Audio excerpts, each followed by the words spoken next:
بعضی موجودات اسم ندارن، نه چون ناشناخته‌ان، بلکه چون وقتی اسمشون را بدونی دیگه تنها نیستی.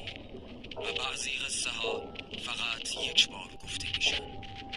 قبل از اینکه انسان ها یاد بگیرن شب یعنی چی، چیزی که راه میرفت در دل تاریکی، نه جسم داشت نه چهره، فقط یک حضور که سنگین بود.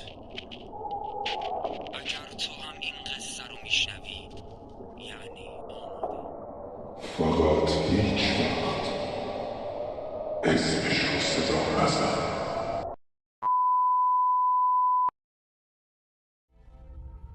خیلی ممنونم از این که داستان من رو گوش کردید. امیدوارم لذت کافی رو برده باشید.